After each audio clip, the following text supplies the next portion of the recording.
On that note, here is food for thought.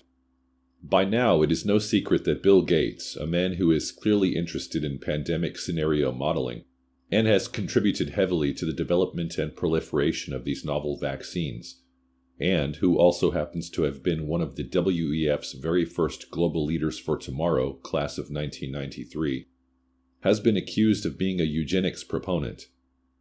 In particular, reports of adverse events from Gates-funded vaccination programs that were carried out in India and Africa have been the bases of allegations of Gates' intent to reduce the growth of indigenous populations by reproductively sterilizing them.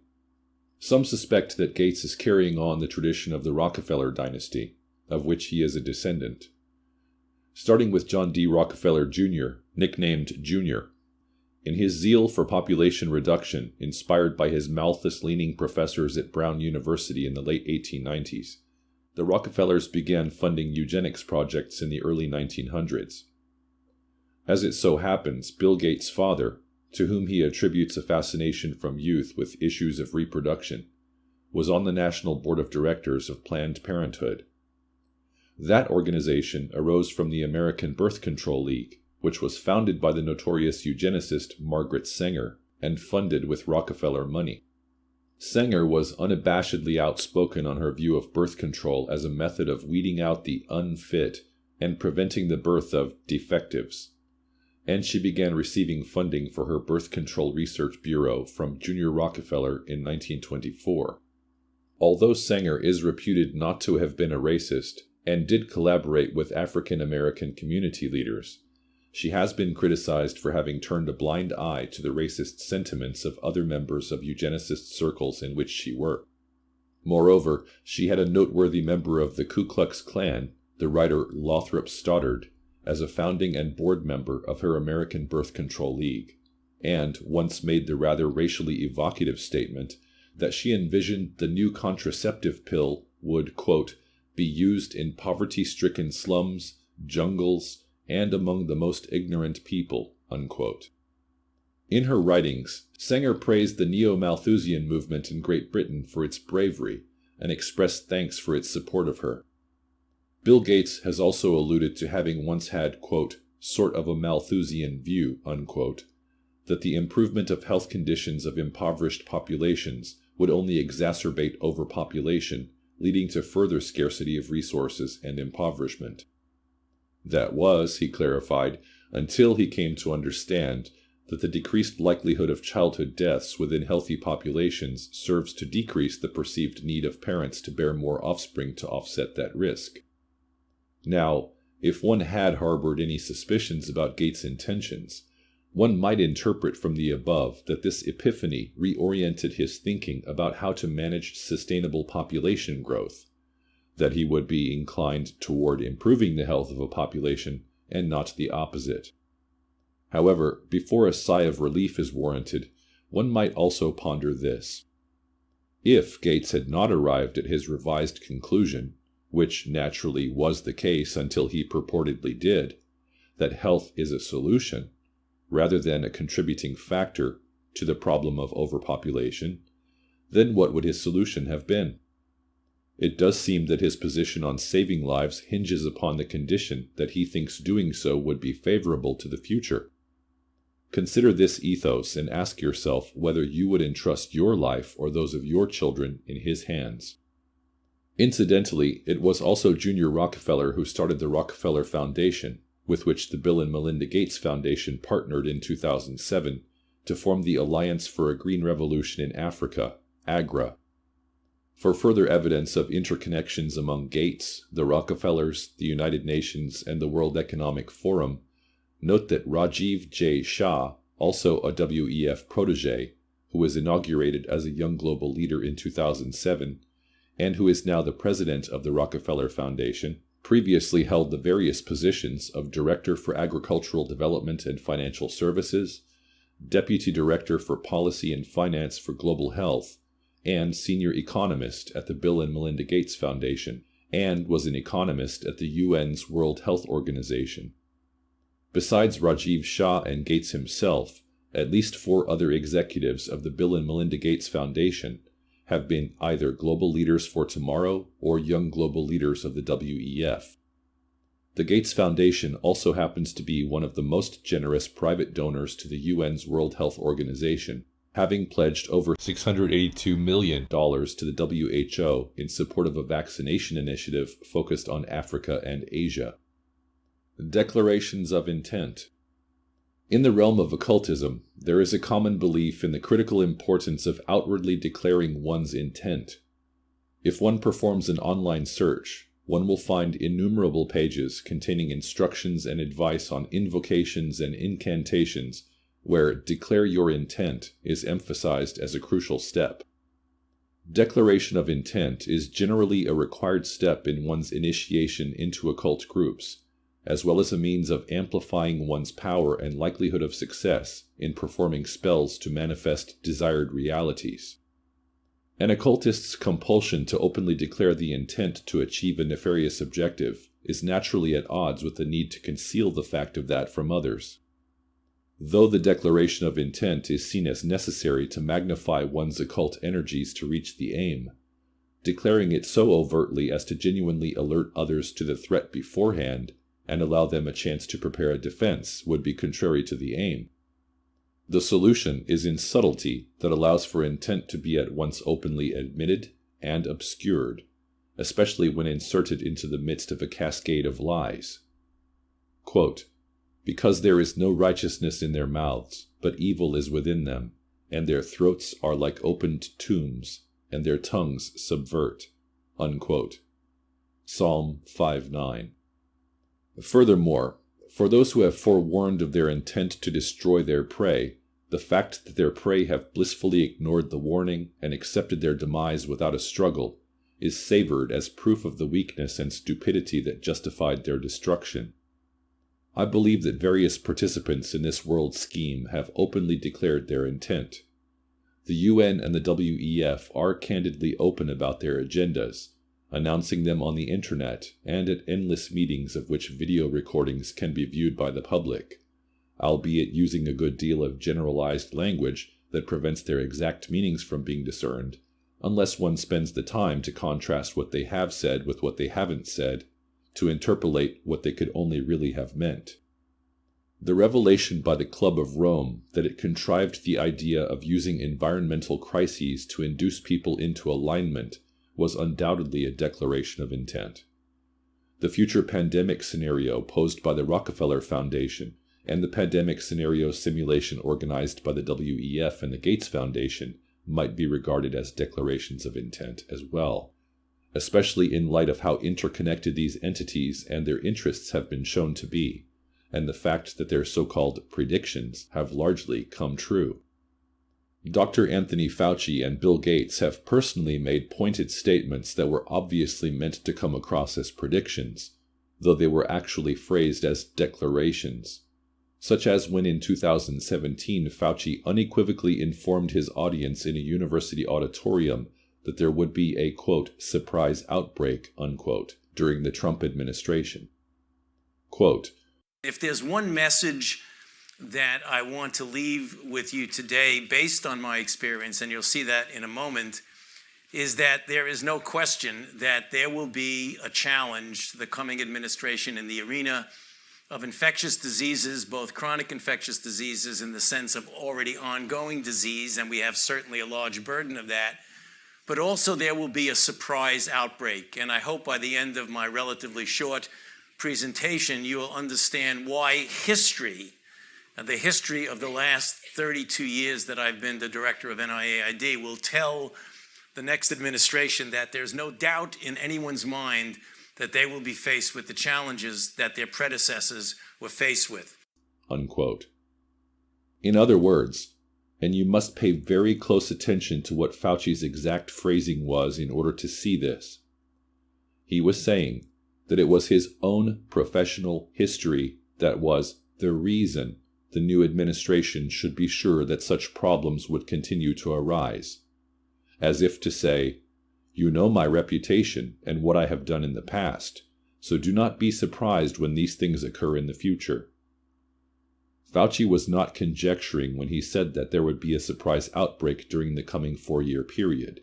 He declared it as a fact known to him, and buried within that his choice of wording intimated, whether consciously or not, that he took credit for it. Or consider when in February 2022 Bill Gates proclaimed, quote, "We'll have another pandemic. It will be a different pathogen next time," unquote. We have only to wait and see. Perhaps Gates and the WEF will organize another pandemic simulation focusing on that new pathogen before the breakout occurs. There was also the peculiar incident with Professor Sir John Bell, the Regius Professor of Medicine at Oxford University, as he was being interviewed via live stream video by Jon Snow at Channel 4 News on August 24, 2020. In speaking about the status of the development of Oxford's vaccine, Professor Bell exclaimed, quote, "These vaccines are unlikely to completely sterilize a population. They're very likely to have an effect which works in a percentage, say 60 or 70%. We'll have to look quite carefully, and the regulators will have to look quite carefully to make sure that it's done what we need it to do," unquote, and continued talking for a few seconds until Snow, clearly fazed by what he'd just heard, interrupted Bell in mid-sentence and then just held his hand over his mouth before politely but abruptly ending the interview. In this case, Bell's later excuse was that he had been misunderstood, claiming that by sterilize, he had been referring to the effect of immunization. However, even lay people know that sterilize is not what vaccines do. When scientific and medical discourse apply the verb sterilize to human beings as the direct object, it is invariably understood as meaning to render them infertile. For one notable historical example, quote, "Sterilization of the Jewish population of Germany is recommended by the medical counselor Dr. Felgut, writing in the Journal of the Hartmann-Bund, a physicians' organization," unquote. In the WEF's video of predictions for 2030, released in 2016, perhaps the most ominous to my mind was, quote, "Western values will be tested to their breaking point," unquote. That statement is cause for grave concern. Western values, although not precisely defined, is commonly understood to include ideals such as democracy, civil liberties, and human rights such as freedom of expression and religion. It is also widely recognized that the people of Western nations that uphold such ideals tend to be those that are, no matter what the spiritual beliefs or motives of their founders may truly have been, profoundly guided by underlying Judeo-Christian principles of morality, the sanctity of life, and compassion. The WEF's language, vague as it no doubt intentionally is, effectively declares that these values which we hold dear will be opposed until they are destroyed. Therefore, this should be interpreted as a declaration of war on those values. The New World Order. The Christian Bible explains that the final Antichrist, an incarnation or representative of Satan who will be falsely proclaimed as the Messiah before the actual reappearance of Jesus Christ, will arise out of an unholy kingdom and establish his governance over the entire world. As foretold in the book of Revelation, he will be granted authority over every people, language, and nation. His accompanying false prophet will be able to coerce, by regulating their ability to buy or sell, all who forfeit their spiritual salvation into receiving his mark of allegiance, and force them to worship him under penalty of death. The Latin term Novus Ordo Seclorum, the same printed on the US dollar bill, variously translated as New Secular Order, New Order of the Ages, or New World Order, is popularly understood to be an envisioned system of unified global governance. It is believed by many to signify the global reign of the Antichrist, which is expected to commence with the establishment of such a world government. This interpretation is bolstered by Alice Bailey's Luciferian theosophical writings, telling of an eagerly anticipated New World Order and a New World religion connected therewith. If the name of the United Nations alone were not enough, everything we have examined thus far about the decades of influence that Bailey's spiritual philosophy has had on it, and its objectives and those of its collaborators, suggests this purpose of its existence. Bailey used the exact term New World Order at least 8 times, in addition to various allusions to it in her 24 books of esoteric philosophy. Here I quote from 2 of those books to illustrate something relevant about the mutually supportive endeavors of Bailey's Lucis Trust and the appointed executor of the UN's will, the World Economic Forum. Quote, "That will to good which has carried all creation on toward a greater glory and a steady deepening, intelligent responsiveness. This today is creatively endeavoring to bring in the New World Order, the order of the kingdom of God under the physical supervision of the Christ. This might be regarded as the externalization of the spiritual hierarchy of our planet. Of this, the return of the Christ to visible activity will be the sign and the symbol." Unquote.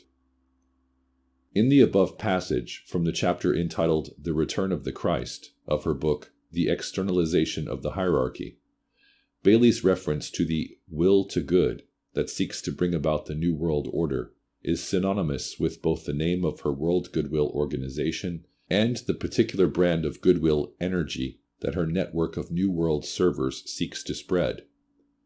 She made clear that she regarded the New World Order as the exposition of the spiritual rulership of our planet, as for which it is prudent to refer back to her mention of the Lord of the World and to H.M. Blavatsky's earlier proclamation that Satan, quote, "is the God of our planet," unquote.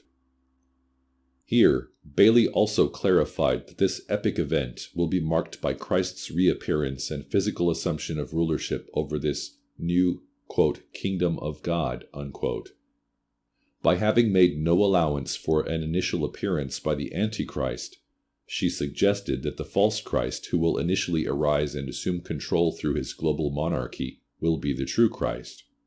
In Bailey's book, Discipleship in the New Age, she wrote, quote, "The energy which produces order and which magically brings spirit and matter together, the energy of the seventh ray, is already organizing human affairs, and these 3 great coinciding events in time and space make it possible for the seventh ray energies to reach a high point of fused activity and of blended cooperation. The result will be the creation of a direct channel for the precipitation of light supernal into the 3 worlds, and its dominant focusing upon the physical plane. Thus will be brought about the new civilization and the new world order, and the new approach to divinity will be rendered possible. The initial steps will then be taken to create the new heavens and the new earth." Unquote. Now, if you will recall what we examined earlier about Bailey's statement that the primary objective of those influenced by, quote, "seventh ray energy," unquote, of ceremonial magic or organization is to bring about new forms of life, and that this will be accomplished through their working interaction with scientifically advanced nations, those influenced by the energy of, quote, "the Christ," unquote, and governments as necessary. It should become apparent that the World Economic Forum, that grand organizer of public-private partnerships among governments, corporations, and ultra-wealthy individuals, which is influenced by the Christ of Theosophy, Satan, and seeking to make the transhumanist ideal of biodigital convergence a reality, is a prominent working apparatus of the seventh ray in the world today. Bailey suggested that the culmination of seventh ray energies will bring about the new civilization, the new world order, and the possibility of a new concept of deity. She proposed that this will be followed by the progressive construction of, quote, "new heavens and new earth," unquote, which is a reference to scriptures such as Revelation 21:1, where it states, quote, "Then I saw a new heaven and a new earth, for the first heaven and the first earth had passed away, and the sea was no more," unquote. Here again, Bailey makes no mention of the reign and defeat of the Antichrist in the meantime between the establishment of the New World Order and that of the eternal state. Bailey then proceeded to outline the, quote, "penetrating process," unquote, which she said was necessary for the above. I will only take the time here to point out a few of the statements she made about this that would be more or less comprehensible to the average person without delving into her theosophy more deeply than we already have. Quote, "The effect of the penetration with which we are now dealing is upon the many varied types of consciousness which express themselves through the 7 types of substance." Unquote. Quote, "The initial act of penetration which takes place within the area guarded by the spirits of the 7 rays.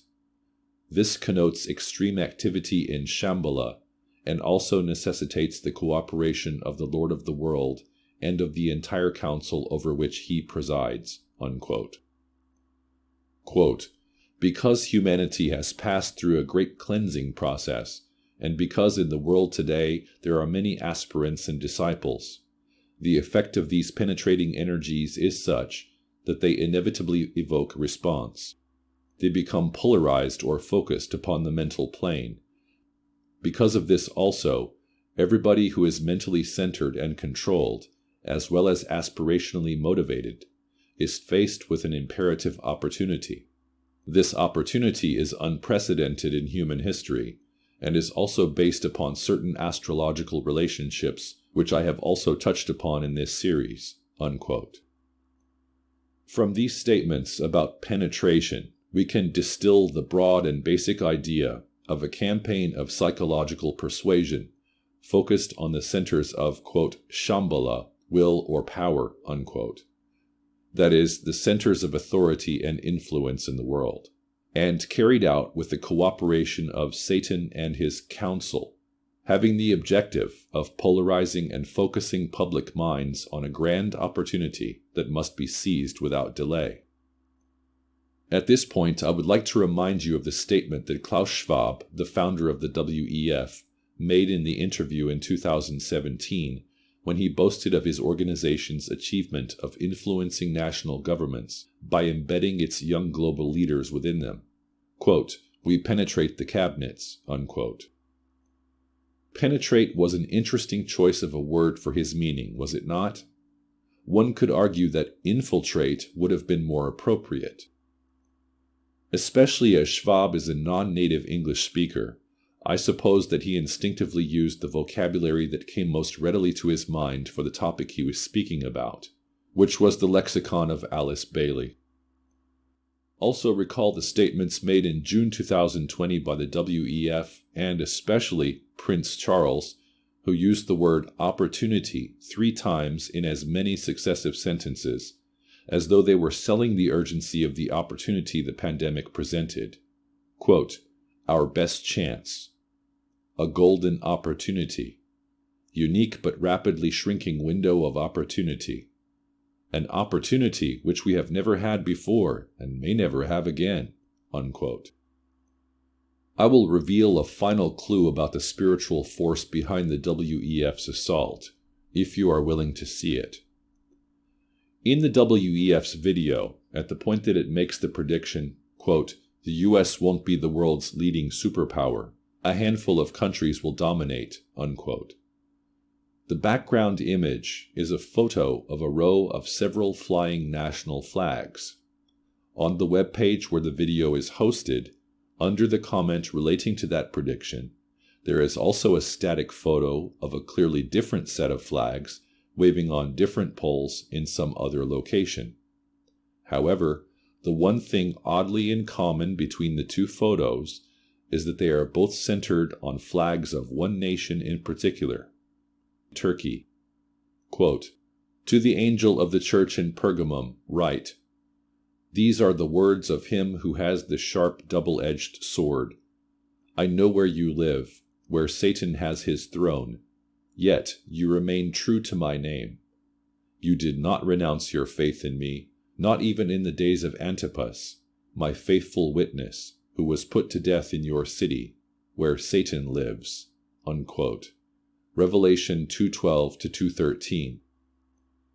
Ancient Pergamum, also known as Pergamon or as Pergamos in Greek, was nearby what is now the city of Bergama in Turkey. In 2021, journalist Robert Moynihan interviewed the Italian Roman Catholic Archbishop Carlo Maria Viganò. The Archbishop expressed his views on many of the issues we have gone over here, especially concerning their impact within his church. I have quoted excerpts of his statements which I feel are most relevant to what has been discussed above, and have also taken the liberty of editing minor grammatical errors. I believe that what he had to say is important for all people to be aware of, regardless of their religions. In closing, I will leave you to consider what he said. It now seems clear to me that we are facing a siege on both the social and religious front. The so-called emergency pandemic has been utilized as a false pretext to impose the vaccination and the Green Pass in many nations of the world in a simultaneous and coordinated way. We are at war, a war that is not openly declared, that is not fought with conventional weapons, but a war all the same, in which there are aggressors and aggressees, executioners and victims, kangaroo courts and prisoners. A war in which violence is used in ostensibly legal forms in order to violate the rights of citizens as well as believers. It is an epochal war that is a prelude to the end times and the great apostasy spoken of in sacred scripture. The alliance is not between state and church, but between the deep state and the deep church, that is, the degenerated components present within each. It is obvious that rulers are not pursuing the common good when they expose a population to experimentation without scientific basis, even in the face of evidence of the vaccine's ineffectiveness and the damage it causes to those who have received it. And it is equally obvious that the ecclesiastical hierarchy, insofar as it lends itself to supporting this massacre plan on the global level, is an accomplice to a crime against humanity, and even more, to a very grave sin against God. The Bergoglian Synodrine is clearly integral to the plan of the Great Reset. On one hand, because it is pursuing ends that have nothing to do with the purpose of the Catholic Church. And in the other, because it's hoped that its complicity can bring it some sort of political and economic advantage in view of the new order. We see the ecclesiastical hierarchy, with some exception, completely integral to the globalistic plan of the elite, and not only on the health issue, but also and above all on what concerns the Great Reset and the entire ideological structure on which it is based. In order to do this, the hierarchy has had to apostatize the doctrine, deny Christ, dishonor his church. The Malthusian ecologism, Irenistic ecumenism, that is a prelude to the constitution of the universal religion. The Fourth Revolution, theorized by Klaus Schwab and the family of international finance, find in Bergoglio not a neutral spectator, which would itself already be an unheard of thing, but actually a zealous cooperator who abuses his own moral authority in order to support ad extra, outside the church, the project of the dissolution of traditional society. While ad intra within the Church, he pursues the project of the demolition of the Church in order to replace her with a philanthropic organization of Masonic inspiration. Bergoglio acts on two fronts: an ideological one, with which he wants to prevent any expression of dissent with respect to the failure of the new conciliar path, and also a spiritual one, aimed at preventing the propagation of the objective good of the holy sacrifice of the Mass, in order to favor those who see in that Mass a terrible obstacle to the establishment of the new order, Novus Ordo Seculorum, that is, the reign of the Antichrist. We find ourselves trapped in an impasse, a dead end, from which we cannot escape as long as we do not recognize it for what it is. If we think that the present crisis can be solved by addressing ourselves to the civil or religious authority, as if we were in condition of relative normality, we continue to not understand that the responsibility for this crisis lays precisely in a betrayal carried out by those who hold authority. We cannot ask for justice for a wrong we have suffered if the judge who ought to condemn those who infringe on our rights is their accomplice. We cannot turn to a politician expecting them to revoke the violation of our fundamental freedoms if they are the very ones voting for those violations in Parliament, because they obey those who pay them or blackmail them. And we cannot ask the bishops, and even less the Holy See, to protect the rights of the faithful when bishops and the Vatican itself consider our request as a threat to the power they hold and to the bankrupt ideology they defend. In the civil sphere, there is a need to reject any cooperation with the current pandemic narrative and with the climate emergency that may soon replace it. Disregarding regulations that are illegitimate or that expose citizens to concrete risk for their health is morally lawful and in certain circumstances is even a duty. In no way can one jeopardize one's life or health or that of one's children, not even in the face of the threat of retaliation. For in that case, our participation would make us guilty before God and deserving of His punishment.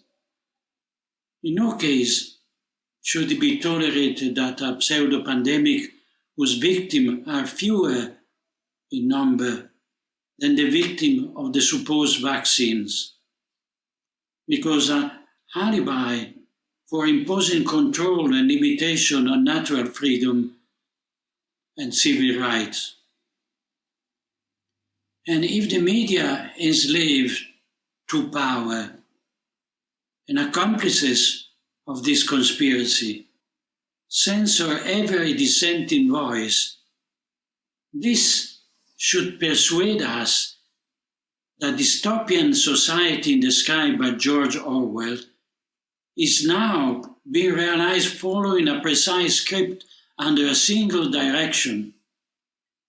Those who dissent, that is, those who do not accept this turn into guinea pigs and seen the world population decimated by transforming it into a mass of chronically ill, must understand that the disobedience is just as necessary as it was at the time of other dictatorship of the last century, and even more so. It is disconcerting that after having built the rhetoric of the post-World War II era on the anti-Nazism, no one seems to recognize that the same discrimination that made concentration camp possible is now arising again in a more ruthless form. Behind the workers of iniquity, there is always and only him, a murderer from the beginning. It mattered little whether the cooperator of this plan are pharmaceutical companies or I finance philanthropic organization or Masonic sects, political faction or corrupt media. All of them, aware of it or not, collaborate in the work of the devil.